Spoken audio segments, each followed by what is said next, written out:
Greetings, kindred. Happy new moon to you all. Let's get back up here.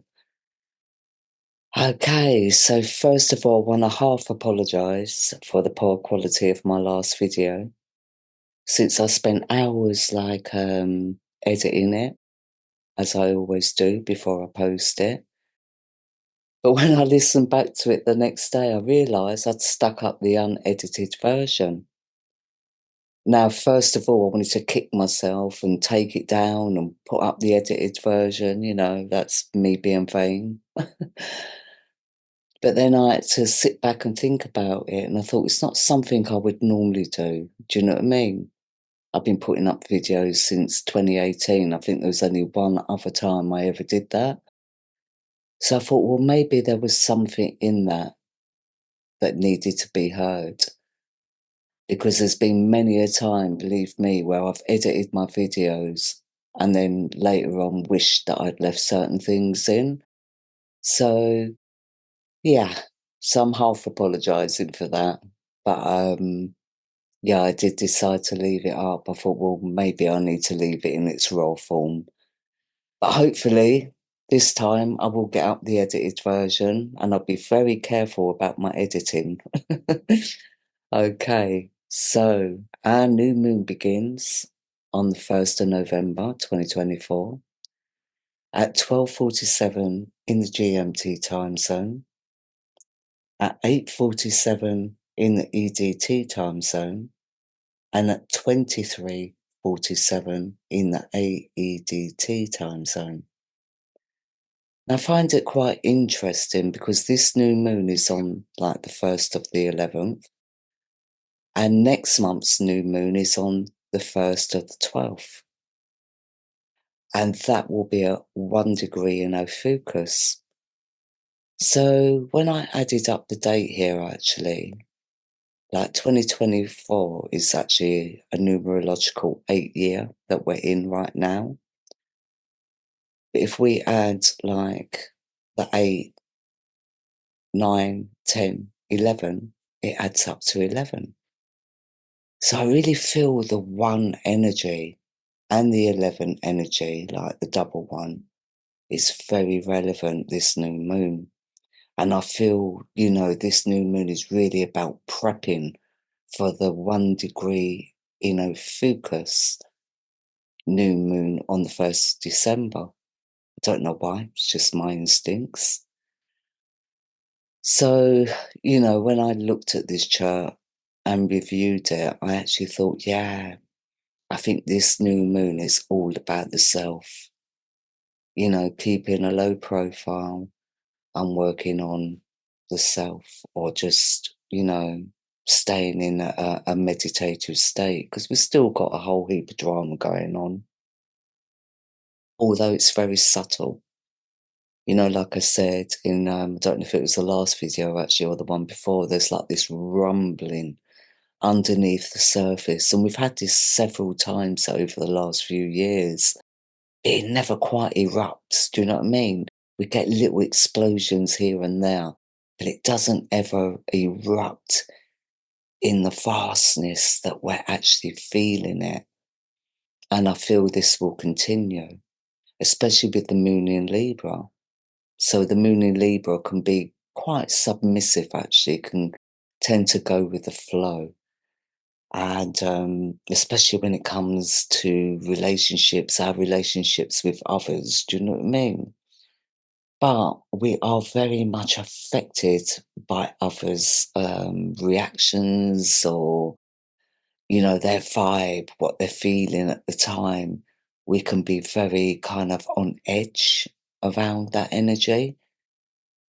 So, we just have to watch out really that we're not being too submissive, although there is an element of submissiveness that needs to occur around this new moon's energy. So I wanted to check where Venus was, because Venus is the actual ruler of Libra. Now, Venus will be at 9 degrees in Ophiuchus, conjunct Pallas, the goddess of wisdom, clarity, and pattern recognition, at 10 degrees. So there's 1 degree between them. Now, our next new moon will be in Ophiuchus. So I feel it's all relevant. The only thing with Venus in Ophiuchus is she can be a very controlling energy. But at 9 degrees, I'm feeling like, and with this conjunction with Pallas in opposition to Jupiter, who is the ruler of Sagittarius, and we'll get into that in a minute. I feel that we've got to be self-focused, but without being selfish. Do you know what I mean? Because like Jupiter is retrograding in Taurus at the moment. So he can be very stuck in his traditional values. It's very much about his home, his castle, his luxuries, his comforts. So it can be a very selfish energy there, but definitely in retrograde doing a lot of reviewing as well about his traditions, about his belief structures, about what makes him comfortable. And Venus is also the ruler of Taurus. So, I feel there's a recognition here that, especially with Venus at 9 degrees, because 9 is all about, ending of cycles. To me, the 9 is connected to the Scorpion energy. And we'll be talking about the Scorpion energy because Mercury will also be going into pre-shadow on the 7th, but we'll get into that in a minute as well. So I just feel here like when it comes to our comforts, our financial situations, our relationships with others, I really feel that we need to keep ourselves very, very calm and kind of detached from other people's problems in a way, not to get too involved in them because we can actually get dragged into them. And the reason why I say that is because of the Mars energy here. Now, Mars is at 0 degrees in the sign of Cancer. Now, 0 is the void. Mars in water, Cancer is a water sign. Mars in water doesn't really fare well. So, in this respect, I feel like Mars here can really get into like this victim mentality. And because Mars is in opposition to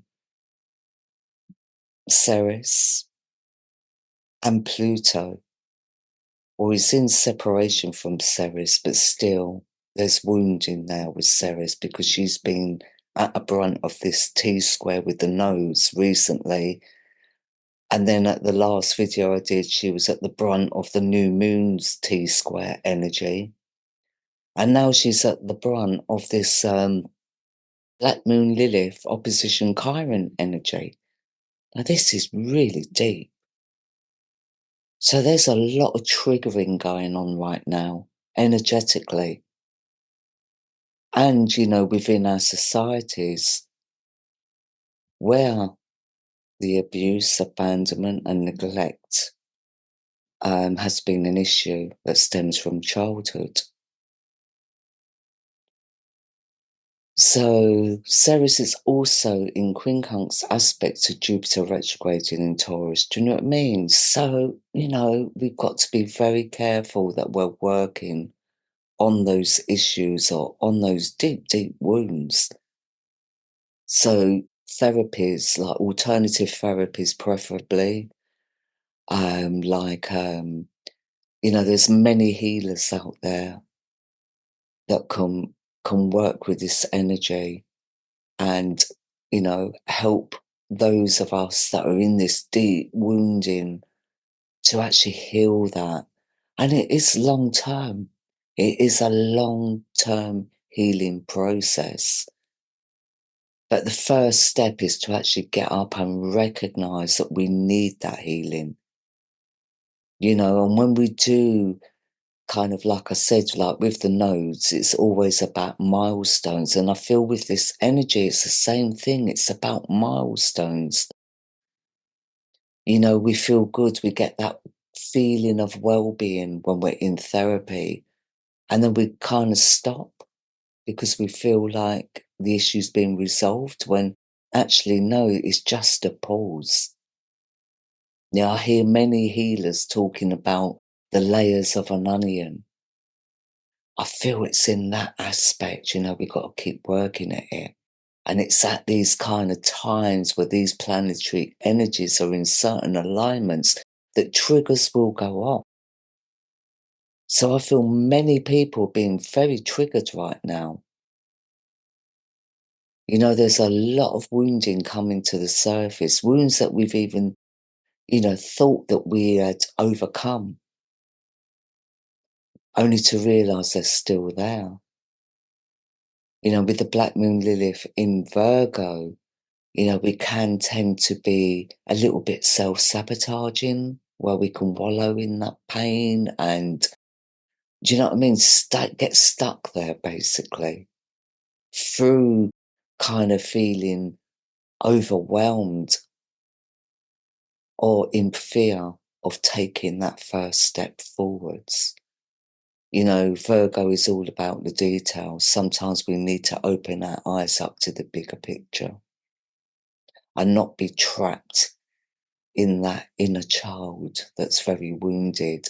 We need to step out of that and start taking those steps into healing therapies. And we can always start off, first of all, by, I feel yoga, Tai Chi, deep breathing techniques, grounding. I mean, everyone's an individual. So sometimes we can try things and think, oh, it's just not for me, it doesn't work. But you maybe have only tried one aspect of alternative healing therapies. There's so many different types out there. And I would just keep trying different ones until, sometimes the healing process is very subtle. Because there is a lot of subtle energy going on in this chart as well. So sometimes we feel like, because, this is very deep, this wounding, this T-square. I do feel there's certain things going on in our world at the moment that are triggering this energy. So it comes in all different forms. But it still boils down to the same thing with Ceres at the brunt of it. It goes back to childhood, or it goes back to children and the abuse, abandonment, or neglect of them. So, also we have a T-square, like with this Mars-Pluto conjunction. Now, with Mars at 0 degrees in Cancer, I feel that there's a little bit of a dampener at the moment on this conflicting energy. In one aspect, it's good, but on a global level, it can be kind of harsh because, it could actually mean it's not just a victim mentality here. It's actually being the victim. Do you know what I mean? And this is a really, really conflicting opposition with Mars and Pluto. I mean, this is like wartime aspects. So, these two are actually making a T-square towards Juno in Virgo. So it's all about boundary issues. It's power struggles, feeling overpowered. It can also bring up a lot of identity issues, a lot of vulnerability. But it also puts a block on us being able to express ourselves authentically. And again, I can come back to this moon in Libra's energy, because this moon in Libra is actually in trine to Saturn, who's at 15 degrees retrograding in the sign of Aquarius. Now, we talk about the number 15. I've been speaking about it all year. 15 in numerology, in the Kabbalah numerology, actually represents the abuse of power. Now, I've always said, like, Jupiter rules the 11th house of Sagittarius, which is like the front man, our politicians, marketing, business people that own their own businesses, maybe. But it is the marketing, where Saturn actually rules the 12th house, which is the executive, the pen pushers, the ones that makes the rules and regulations. So, what it is, I feel, with this Venus conjunct Pallas and the moon being at 1 degree in Libra, a lot of people are actually getting a lot of clarity about things, especially in the sign of Ophiuchus. And, Ophiuchus is the doctor. He rules medicine.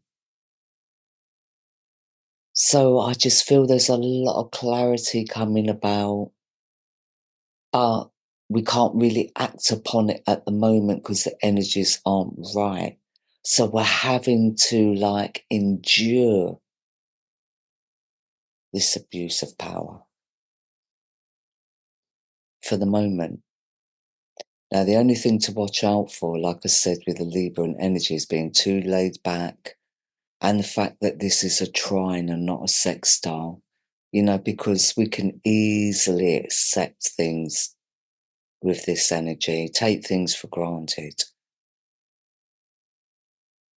But I feel on this occasion, it can be a good energy for actually strategizing, you know, creating long range goals. It gives us a space to actually, get our heads around things and what the next steps forward should be. So that is the good value of this trine here between the moon and Saturn. We also have this kite. Now, this kite is with Mercury, trine Mars, trine Neptune, trine Mercury. This is an air kite, but Mars is in water actually. So it's actually a water kite, but it has an element of air there as well. So it's water and air, but mostly water.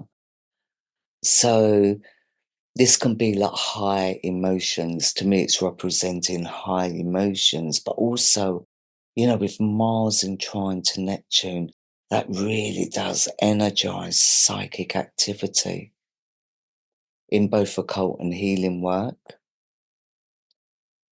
And it can also help us to have our wits about us, because our senses will be on fire.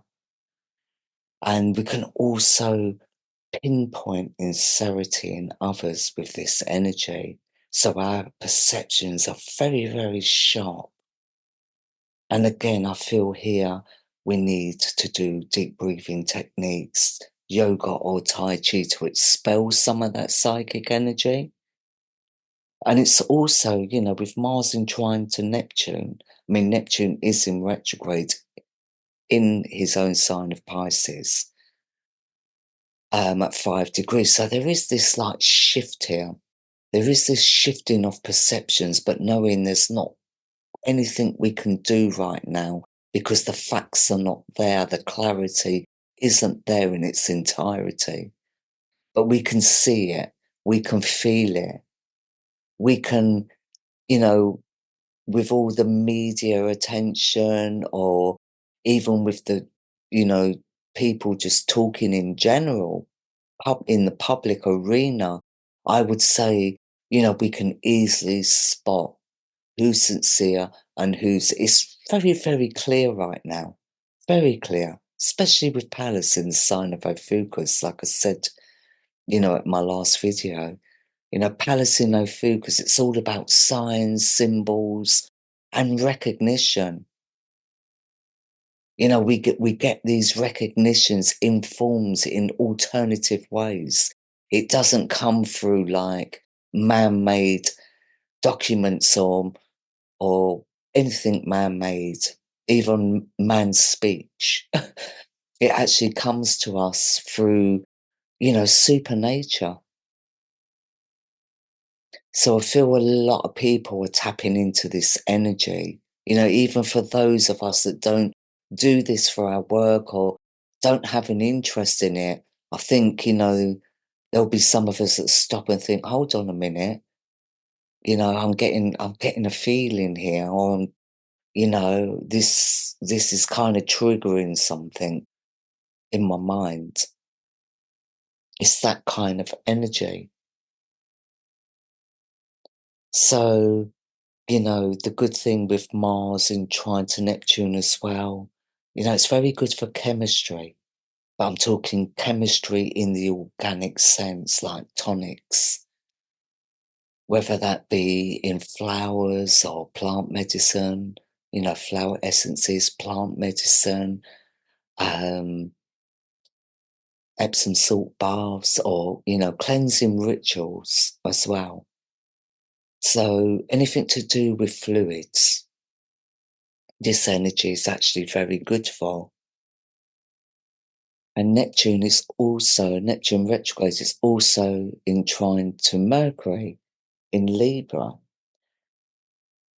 Now, again, it is a very psychic energy, but in the form of telepathy. It's almost like we can read people's minds. Do you know what I mean? It also gives us a really good intuition. It gives us the ability as well to like see the future through the pattern recognition. So it's kind of prophetic in its own right. So, but it's also good for visualization skills. So meditation would be good like right now, like guided visualization meditations. It's very artistic as well. I mean, this grand trine within this sky, it screams creativity. It screams crafting. It screams, do you know what I mean? Manifestation. So I do feel this is a good time to do a manifesting ritual at the new moon. But it can't be for like, oh, I want a new car or I need a pay rise. It can't be along those lines. It really has to be for the health, for body health, mind health, spiritual health, emotional health. It's got to be along those lines. So, asking the universe to bring in an abundance of happiness into our lives, it's got to be on that kind of vibe. But this energy is also good for strategizing. It's good for photography. It's good for writing. It's good for music. But the only thing we have to be careful of is that vivid imagination it can create as well. And there can also be, there is going to be mind manipulation from what I'm seeing, especially, through the media. Now, I don't watch traditional media myself. I just haven't got the patience for it. But I'll be quite happy to hear from those of you that do and what you're seeing out there in the media. So I'm more into alternative media myself. I just find over the last few years, it just really grinds on my nerves. And I'm an Aquarius moon with Jupiter conjunct. I just haven't got the patience, or I just haven't. I end up shouting at the TV. So, my kids laugh at me. But anyway, getting back to the chart wheel. So, we do need to be careful of that. So there can be an element of paranoia that can come about, in this energy as well, especially with Mars and, Mars being prone to that victim mentality here. So, we need to just watch out for that, basically. And then, of course, Mercury. is in trine to Mars. So we're back to where we started here.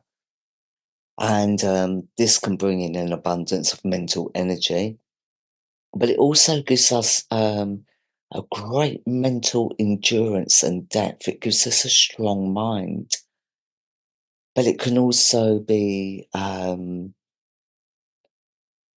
this is another thing, again, that Mercury really does kind of revolve around the media. Um, so again, I'm seeing here, like commentary and idealism around this. Do you know what I mean? And it can be very forceful as well with the Mars energy, or very, that victim mentality based kind of drama. Do you know what I mean? So just watch out for that. Um, so at the top of the kite, we have Pluto, who's at 33 degrees in Sagittarius. Now, Pluto will go back direct. Oh no, he's already gone forward, isn't he? So, it's not going to be long before he moves back into the sign of Capricorn. So at 33 degrees, he is in opposition to Mars, but Mars is putting a dampener on things at the moment, or maybe he's stirring the pot with his victim mentality. Do you know what I mean?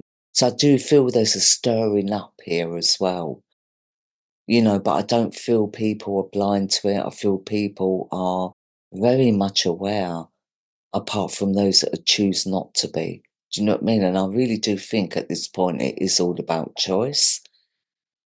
So, I do feel like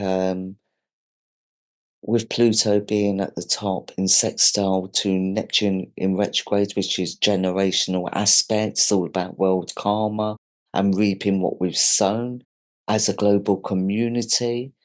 But it is about spiritual advancement as well. And, when it comes to spiritual advancement, sometimes we need to hit rock bottom first before we ascend to heights. So I really do feel, we are very much near the rock bottom right now. And, we come up a little bit, we go back down.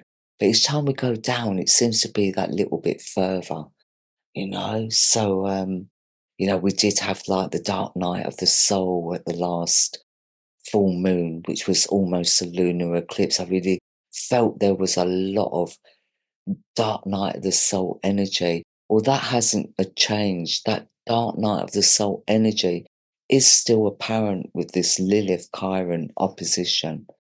I mean, this is like dire. This is one of the worst aspects you can get with the Black Moon Lilith in opposition to Chiron. It's very deep, very dark.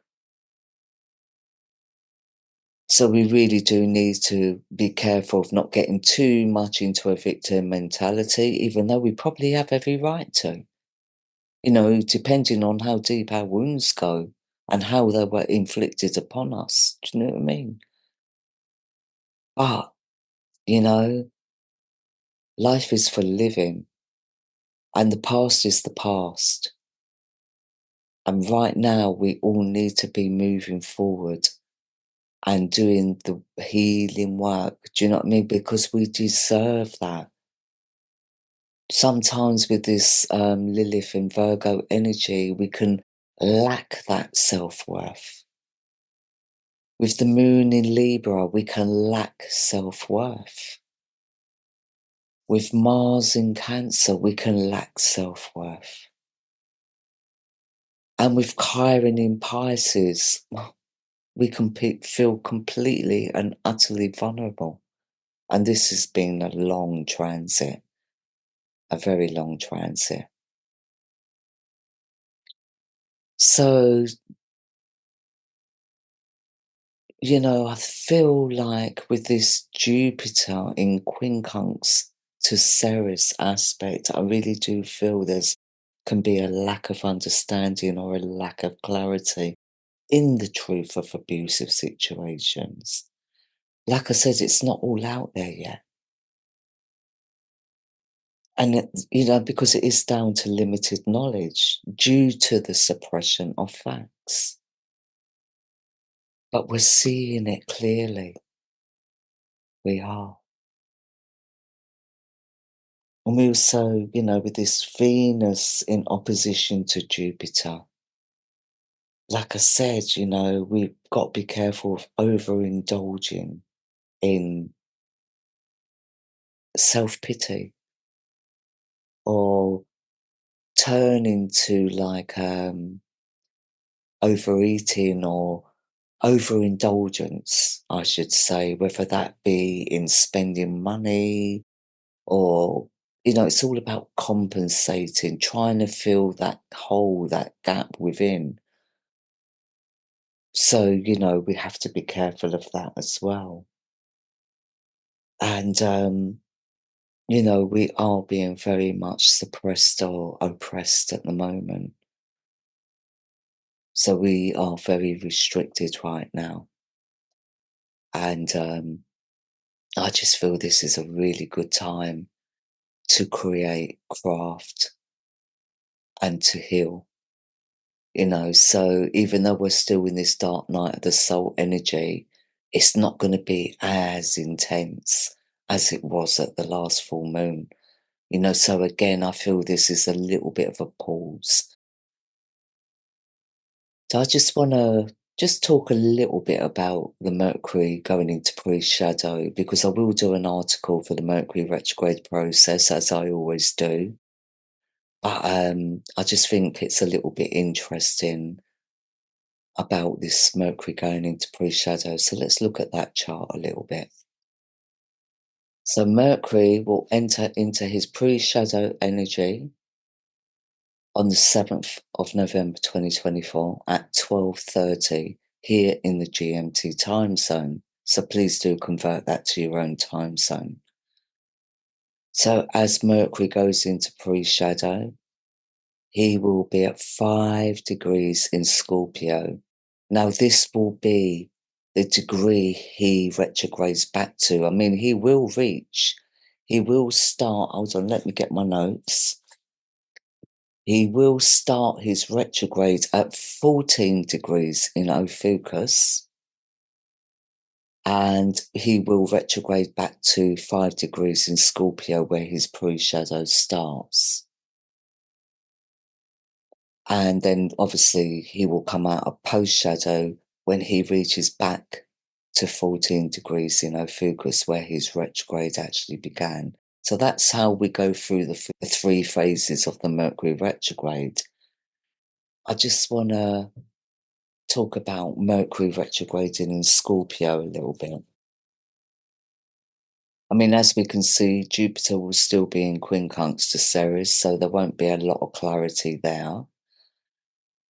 Venus and Pallas will still be in conjunction in Ophiuchus, although Venus would have gone over Pallas by that point and going into separation. But Venus will be in quincunx to Uranus, who would have retrograded back to 1 degree in Taurus. So I will explain all these aspects and energies, in my article. But when Mercury goes in retrograde, I mean, 5 degrees is very shifting as well. See, Mercury retrograding in Scorpio, I mean, that's where we go back over old ground of investigations, reviewing what others may have overlooked in previous investigations. So this is a lot of digging up of the past, especially in areas around science, or occultism. So, but also Mercury retrograding in Scorpio, he is a silent brewer. So he holds back a lot on expressing his dislikes and dissatisfactions. His expectations here are very high.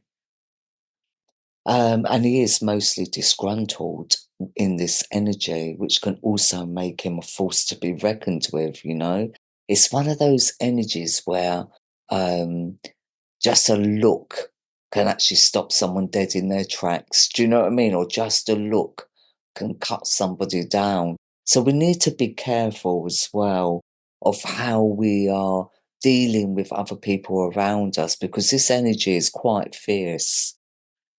You know, there's a lack of warmth there, can come across as very cold, and we can become quite suspicious as well due to like past issues. So, as we're reviewing and going over our ground, whether that's in our personal lives or whether this is on a global or community level, I do feel we need to be careful of being overly suspicious. You know, so his search in Scorpio is for the truth, but it is at all cost or regardless of the cost, you know. He will leave no stone unturned when he's retrograding through the sign of Scorpio. You know, but with this energy does come a sense of loneliness. And you know, the energy here is very, very profound. So I do feel that on November the 7th, you know, there's going to be some kind of uptake. But it's, again, it's a subtle thing, it's an underground thing. So it's still that rumbling. But I feel like it's an energy that's growing and emerging in a profound way. But I'm going to look at all the other charts as well. And yeah, at least, you know, as Mercury does go into pre-shadow, the Black Moon Lilith does come out of opposition with Chiron. So that will take a little bit of a heavy load off, but then it gives us a space to actually start researching things because Mercury retrograding through Scorpio can really give us a great opportunity to get some research done, especially in like, you know, being the detective, so to speak. It's really good for writers as well if they're doing like mystery novels or, you know, it's good for conspiracy novels and stuff like that. But anyway, Kindred, I'm going to leave it there. And as always, I'm sending you peace and much love. Take care.